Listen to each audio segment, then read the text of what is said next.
سلام سلام عمل علم تركب نهاية يوتيوب تخاتلتي كمل لهم الحمد لله عبد لهم لي سلام كله بعلت ملء تسفعي كم تقول جزي نابهم حجي زمت حج دما حدا حبريتا نعهم زد اللي سلزلو نسي حيزلكم زمت كل جزي حدش حبريتا وي حدش دوت تراي زي كونه جن اتزلو حبريتا وي تزنجبرو خوينو بزح سب زي فلطو سلزلو نت زي فلطو نخفلطو نت زفلطو ها نخجبرو إلي نابهم حجي زقرب مالتي سلزي لهم ما أنت دما من عواني أستراليا خوينو ورقتكم دحر تنتيجو ويدما ريجكت انت تباهيلو أبدا حلفة جزي ثلاث خفالات بب مدرخو سريح لكم نيري بخفالو جيري حتى دما رابعي كفال كوينو ورقتكم ودك انت تجيرو وي انت تنتيجو بدحري أخذ قبرو زلكم زبل بسفح زبله كن رأينا مالتيو قدميو جن كم تخلق زي زبلكم هاي تاتيوب ان دحر كتعبو خوينا عبينا عقم دماتي زدليكم حبرتات أبسعت خطبتلكم ان دحر كوينا إذا كان الزياء ختعبي ناي هاي تاتيوب بيتسب كتكونوا تحتنا حتى مالتيو سلذي سبسكرايب مقبارا يترسعوا شير اند لايكون اي تحمقوا اتي فيديو تاتي رأيكم سوداهم انت عاجبكم لما متقدمة زبلكم نتز ملكاتو اكال نغبتحو شير انا قبرنا نغيد مالتيو سلذي تازبلكم ابتا سبسكرايب بيركم بدحرقين اتي فيديو تاتي ما نفسعتو متان قبتحكم نايتا دول ملكت ندازقاتكم بحنساب كنعبي زمحتن مالتيو سلذي لومي كم تقدمة زبلكم حزيو متي زلهم نسبقوا فيزا أستراليا عملكتكم نيركم جن ودكي ويدما رجت تجيركم لبكم تسيروا أنفت ونتفيكم يخون جنزي موداتا أيقونا لومي كتلكم أنتاي كتجبروا كم ذلكم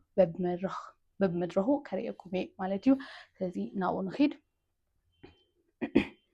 بزحت سبات ناي ودكي مالتي مسمتهم يرعديهم ويفرحي سمعمي زخاء قدني مهناتو حدا نجار تسويت جيركا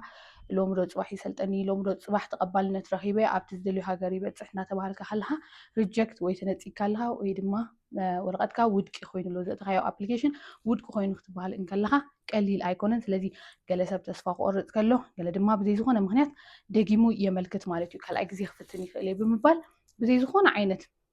ለውጢ ወይ በዘይ ዝኾነ ዓይነት ምክንያት ደጊሙ የመልከት ማለት እዩ ኣብዚ ቀረባ ግዜ ብዙሓት ሰባት ከምኡ በፂሖም እዮም ብውሽጢ ዝፀሓፉ ለይ ነይሮም እዮም ብውሽጢ ዘዘራረቡ ነይሮም እዮም ዳርጋ 4 ግዜ 3 ግዜ 2 ግዜ 1 ግዜ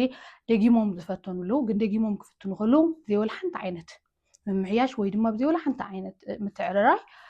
ዳግማይ ነቲ ሪጀክት ዝተባሃለ ተመሊሶም እዮም ሰዲዶሞ ተመሊሶም የሚእትዮም ማለት እዩ ልክ ሓምታ ዘላታ ስለዚ ብዛዕባ እዚ ክንዘራረበሉ ስለ ዘለና ኢሎም ማዓንቲ ነዚ ሒዘ መፅእ ንብዙሓት ሰባት ክጠቅም እዩ ዝብል ግምት ኣለኒ ከም ዝጠቅመኩም ድማ በዓልቲ ሙሉእ ተስፋዬ ማለት እዩ ስለዚ ብዘይ ጥንቃቐ ደጊምኩም እንተ ኣመልኪትኩሞ ግን ንቐፃሊ ዕድልኩም ንሓዋሩ ክፀልዎ ይኽእል እዩ እዚ ንዓኹም ከየጋጠመኩም ክንከላኸል ኢና ስለዚ ሕጂ እዚ ነገር እዚ ንዓኹም ንከየጋጠመኩም ነቶም ኦልሬዲ ዝገበርኩሞ ተገይሩ ስለዝኾነ ንብሕጂ እዩ ትምትዕራይ ከድሊ ነቶም እዚ ነገር እዚ ዘይፈፀምኩሞ ዘለኹም ገና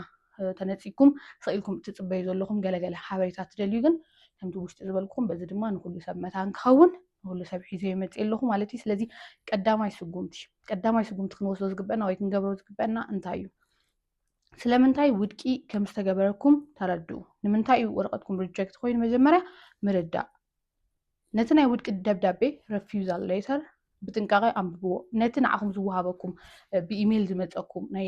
ወዲቕኩም ኣለኹም ሪጀክት ተባሂልኩም ኣለኹም ተነፂኩም ኣለኹም ዝብል ረፊውዛል ንዕኡ መጀመርያ ብጥንቃቐ ምንባብ እንታይ እዩ ኮይኑ ንምንታይ እዮም ከምዚ ገይሮም ዝብል ማለት እዩ ነቶም ዋና ምክንያታት ፍለጥዎም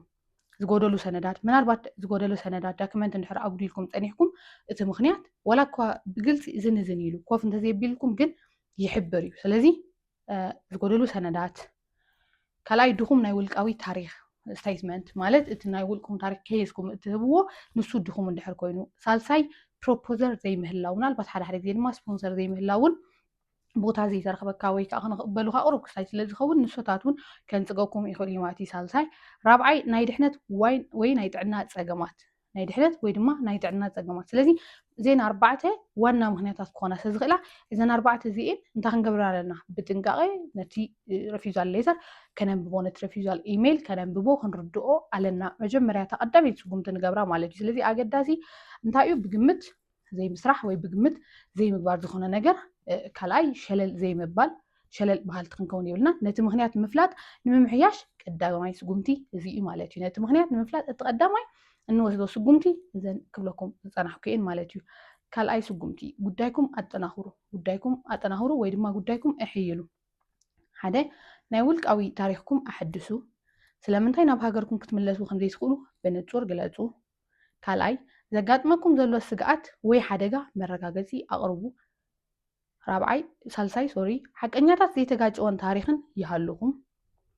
ራብዓይ ዝሓየሉ ደገፍቲ ሰነዳት ኣክቡ ሓድሽ ናይ ዩኤንኤችሲአር ምዝገባ ወይ ዝተሓደሰ ሓበሬታ ሓምሻይ ናይ ሕክምና ሪፖርትታት ሻድሻይ ናይ ፖሊስ ወይ ናይ ሓደጋ ፀብፃባት ሻውዓይ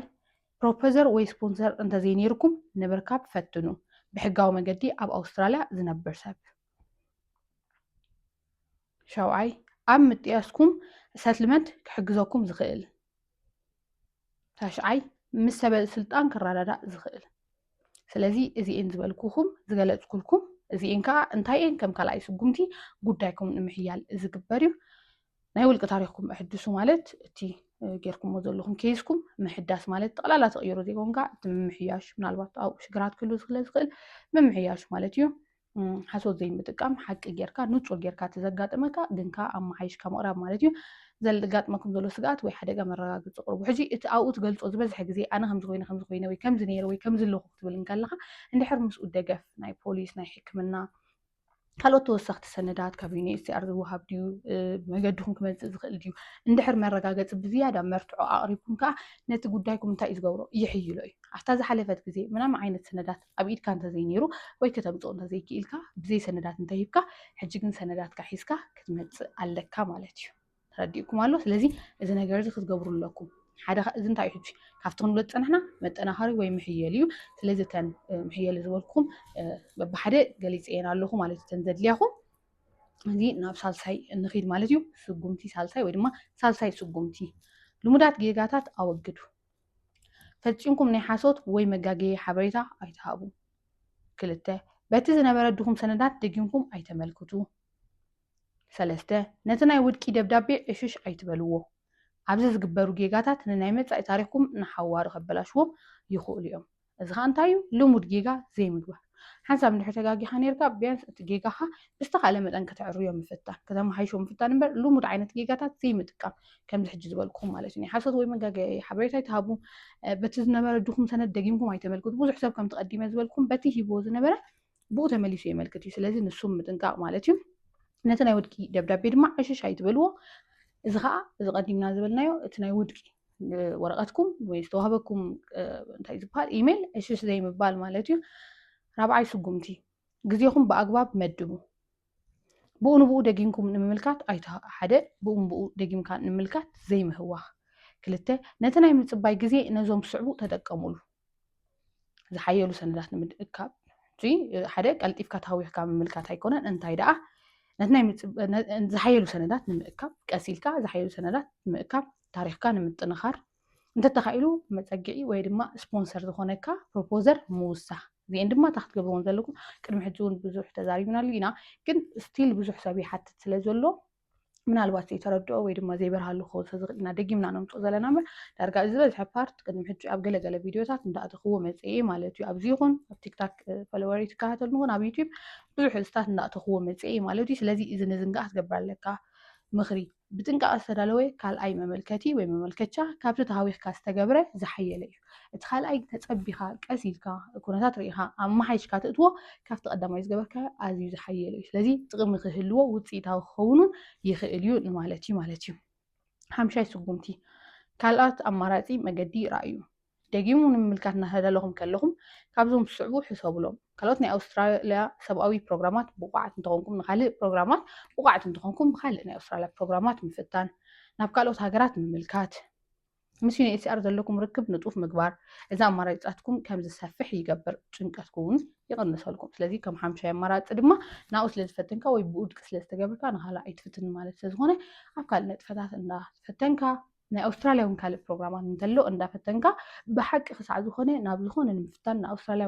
ብካልእ ፕሮግራማት ምፍታን ሽግር ዝበሃል የብሉን ትቐንዲ ፀገም ክኸውን ዝኽእል ዝተሓዋወሰ ሓበሬታ እንተሂብካ ወይ ድማ ሓሶት ሓበሬታ እንተሂብካ ዳ እዩ እምበር መሊስካ ንምፍታን ወይ ብካልእ ፕሮግራማት ምፍታን ፀገም የብሉን ማለት እዩ ሻድሻይ ስጉምቲ ትኩረትኩም ኣይትስሓቱ ተዓገሱ ወቅት ትኩረትካ ናብኡ ምግባርን ምዕጋስ እውን ከድልየካ እዩ ውድቅ ምዃን ማለት መወዳእታ ኣይኮነን ብዙሓት ሰባት ጉዳዮም ኣመሓይሾም ደጊሞም ምምልካት ተዓዊቶም እዮም ብዙሓት ሰባት ደጊሞም ኣመልኪቶም ዓወት ዝረኸቡ ኣለዉ እዮም ስለዚ ውድቂ ስለ ዝኾነ ወይ ድማ ሪጀክት ስለተባሃልካ ተወዲዩ ማለት ኣይኮነን ነዚ ግዜ እዚ ዝሓየለ መመልከቻ ንምድላው ተጠቀምሉ ሕጂ ኣፕሊኬሽን ዝሓየለ ንምምልካት ተጠቀመሉ እዚ ግዜ እዚ ማለት እዩ ስለዚ ነዞም ስጉምታት ብጥንቃቅ ተተኸቲልኩሞ ውድቂ ምዃን መወዳእታ ዘይኮነስ መምሃሪ እዩ ዝኾን ስለዚ እዚ ዝበልኩም ስጉምትታት እንድሕር ኩሉ ተኸቲልኩሞ እቲ ውድቂ ምዃን ፀገም የብሉ እንታይ ደኣ መምሃሪ ኮይኑ ዝያዳ ምሕየሊ ኮይኑ ካልኣይ ግዜ ብዝሓየለ ደጊምካ ምፍታን ክሕግዘካ ስለዝኽእል በዚ ክትሰናበዱ የብልኩምን ስለዚ ኩልኩም ነዚ ናይ ሎም መዓልቲ ዝበልኩ ሰሚዕኩም ክትኮኑ ተስፋ እናገበርኩ ኣብ ታሕቲ ድማ ካመንት ኣቐምጡሎ ኢኹም ውድቂ ተገይርኩም ትፈልጡ ዶ ዝወደቐኩም ሪጀክት ዝተባሃልኩም ኣለኹም ዶ ሪጀክት ምስ ተባሃልኩም እንታይ ገይርኩም ወይ ካልኣይ ግዜ ምስ ፈተንኩም እንታይ ኣጋጢምኩም ምናልባት ከምዚ ናተይ ወይ ከምዚ ሕጂ ብሎ ዘለኹ ኣቐዲምኩም ኣፍልጦ ፀኒሕኩም ከምኡ ዓይነት ነገር ገይርኩም ዝጠቐመኩም ወይ ዝተጠቀምኩምሉ እንድሕር ኣለኹም እውን ኣብ ታሕቲ ኣብ ካመንት ፀሓፉልና ኢኹም ንዓይ ከማሕበሬታ ጠቃሚ እዩ ነቲ ኣብዚ ዘሎ ዝፅበ ብዙሕ ህዝቢ እዩ ዘሎ ነቲ ብዙሕ ህዝቢ ድማ ጠቃሚ ክኸውን ስለ ዝኽእል ምክንያቱ ካብቲ ንሕና ካብቲ ኣነ ዝብሎ ፅሑፋት ወይ ሪሰርች ገይረ ዘምፅኦ እቲ ዝያዳ ኤክስፐሪንስ ዝገበረ ብኡ ተመክሮ ዘሕለፈ ብኡ ክዛረበሉ እንከሎ ዝያዳ ስለ ዝበልፅ ንስኹም ድማ እቲ ናትኩም ታሪክ ወይ እቲ ዘሕለፍኩሞ ወይ እቲ ዘጋጠመኩሞ ብምንታይ በዲፍኩሞ ብምንታይ ቻሌንጅ ገይርኩም ኣብ ኣውስትራልያ ኣትኹም ድማ ኣብ ካመንት ነቲ ህዝብን ንዓይን እንድሕር ገዲፍኩምልና ድማ ዝበለፀ እዩ ማለት እዩ ስለዚ ዝበልኩም ዛዕባ ሰብኣዊ ቪዛ ኣውስትራልያ ዝያዳ መምርሒታት ክመፀኩም እትደልዩ ሰባት ወይ ድማ ካልእ ኢንፎርሜሽን ዝተፈላለየ ብዛዕባ ናይ ኣሜሪካ ድዩ ወይ ሓድሽ ዝበልክዎ ኣነ ሒዘልኩም ንክመፅእ ነዚ እትፅበዩ ሰባት ድማ ሳብስክራይብ ብምግባር ናይ ሃይታ ቲዩብ ኣባል ቤተሰብ ኩኑ ኢኹም ብዝተረፈ ብካሊእ ፕሮግራም ክሳዕ ንራኸብ ሰላም ቅነ